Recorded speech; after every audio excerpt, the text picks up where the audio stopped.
Channel वक्त की आवाज़ को सब्सक्राइब करें और बेल आइकॉन दबाएं।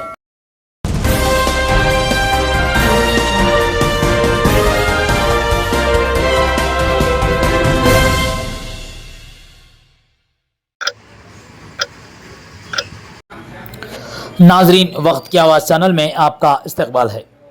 नाजरीन, आज ज़िला करनूल कांग्रेस पार्टी दफ्तर में एक प्रेस मीट का इनेकाद अमल में आया। इस मौके पर ज़िला करनूल माइनॉरिटी डिपार्टमेंट चेयरमैन मालती मोहम्मद नूर ने वक्फ तरमीमी बिल के ख़िलाफ़ अपना बयान दिया। इस मौके पर करनूल डीसीसी प्रेसिडेंट बाबू राव और दीगर शरीक रहे। आइए तफसील समाअत करें। आज पूरे हिंदुस्तान में वक्फ बोर्ड अमेंडमेंट बिल के बारे में चर्चा हो रही है। उस चर्चा को जानने के लिए से पहले हमें यह जानना ज़रूर है कि वक्फ क्या है, वक्फ के माने क्या है। वक्फ के माने हैं डोनेशन, तेलुगु में दानम। फॉर एग्ज़ाम्पल, हम लोग किसी मस्जिद या दरगाह को कुछ डोनेशन या जगह वगैरह कुछ देते हैं, उसे वक्फ के कहा जाता है। और जो जगह और जो पैसे हम जिस दरगाह को मस्जिद को देते हैं, उसकी ज़िम्मेदारी उसी के ऊपर होती है, उस पर हमारा किसी और का हक़ नहीं होता। इसी तरह ये वक्फ बोर्ड है ना, अब से नहीं है। ये वक्फ बोर्ड का ईजाद अकबर बादशाह ने किया है।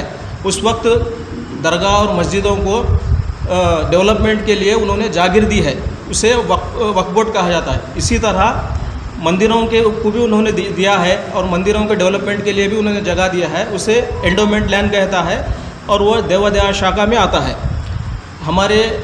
मैं सब हिंदुस्तान की जनता से एक सवाल करना चाहता हूँ कि जो भी जगह हम किसी ऑर्गेनाइजेशन को डोनेट करते हैं, क्या वो फिर से वापस लिया जा सकता है?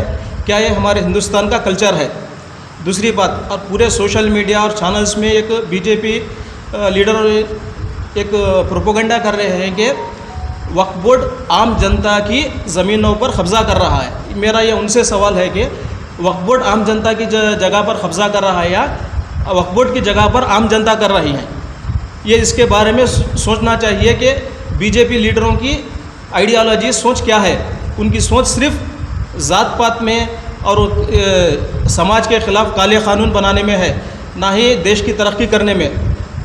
इससे पहले जैसा ट्रिपल तलाक़ के बारे में काला कानून बनाया, लव जिहाद के बारे में काला कानून बनाया और मॉब लिंचिंग के बारे में काला कानून बनाया, आर्टिकल 370 के बारे में काला कानून बनाया।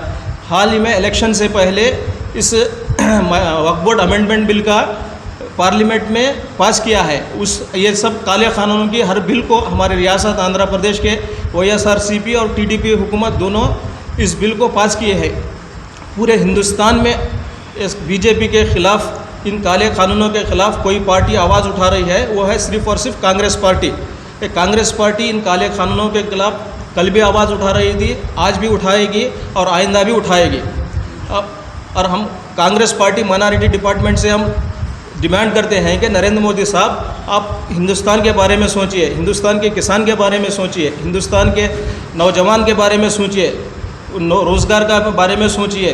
किसानों को बहुत परेशान है, पूरी हिंदुस्तान महंगाई की जूट से तरस रही है, उसके बारे में सोचिए। ये सब कम्युनिकल मामले में आप बेदखल करके करेंगे तो आइंदा चल के हमारा हिंदुस्तान भी श्रीलंका और बांग्लादेश बन जाएगा। जय हिंद, जय कांग्रेस।